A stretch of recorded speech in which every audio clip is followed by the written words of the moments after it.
we are meeting in a context where everybody is waiting with bated breath for the European Central Bank to announce what appears to be an ambitious program of quantitative easing.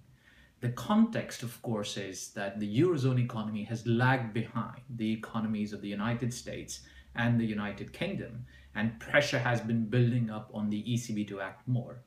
Most immediately, the driver behind the ECB acting today is the significant fall in Eurozone inflation, down to 0.6% last year, with the December number actually being minus 0.3%.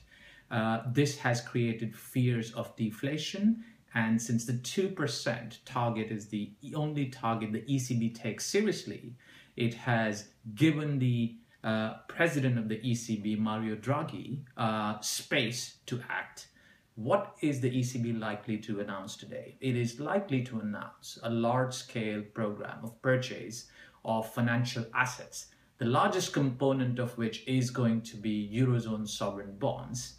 This is so simply because that is the largest financial asset there is in the Eurozone, unlike in the United States, where the financial market is much bigger, where the Fed had a much larger scope of buying different financial instruments. The ECB is limited in what it can do. It will also most likely announce the purchase of corporate bonds, at least those that are highly rated.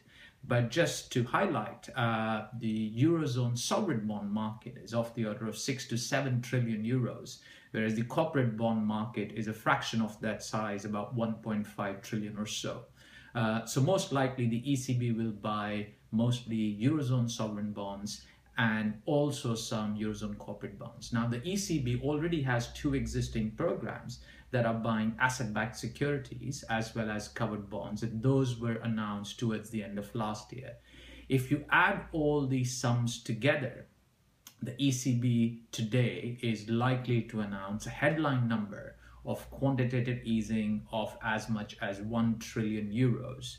Now, this will include the asset-backed security program as well as the covered bond programs that have been announced, as well as roughly about $50 billion or so of new assets that will be purchased against the program that's announced today. And that is likely to amount to about 750 billion or so. So there'll be about 50 billion of new purchases between now and, let's say, the next 12 to 18 months. Will this be enough? Unlikely, given that the US Fed had expanded its balance sheet to a much larger proportion of GDP, as is also the case with Bank of England. If the ECB were to reach similar levels of GDP, it would need to buy not 1 trillion, but 2 to 3 trillion. But there is no political will for that within the Eurozone. So as of now, the ECB will stick to about 1 trillion or so, and most of the government bonds that are bought will be an order of about 5-year maturity or so, as was the case with previous programs, such as the SMP, which was a securities market purchase program of the ECB. Now, how is this likely to work? The first and most important effect is the depreciation of the Eurozone, which is all of the euro, which has already been happening in the run-up to the announcement. And this means that the cost of imported goods is going to rise, and it will hopefully contribute to a rise in Eurozone inflation. There are other equally important effects as the ECB buys assets from existing investors. These investors have to put some of their money elsewhere. So some of this will go abroad, and that will drive the euro lower. Some of this is likely to go into other riskier assets, and that includes equities, it includes corporate bonds, etc., which the ECB hopes will increase investment in the Eurozone. It will also increase the prices of existing assets, thus making Eurozone investors feel wealthier, and hopefully they will spend more. And the idea is both a higher investment and higher consumption will also increase growth. There is yet another channel, which is that of confidence.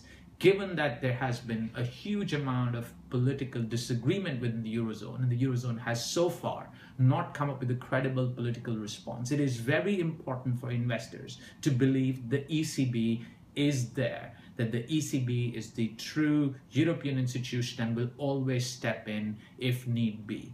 Basically, to see that Mario Draghi actually means when he says we will do whatever it takes, and that he is actually ready to act. And this confidence effect can actually be quite substantial, because arguably it is this lack of confidence in the future of Eurozone that has been holding back both domestic as well as international investors and other economic actors.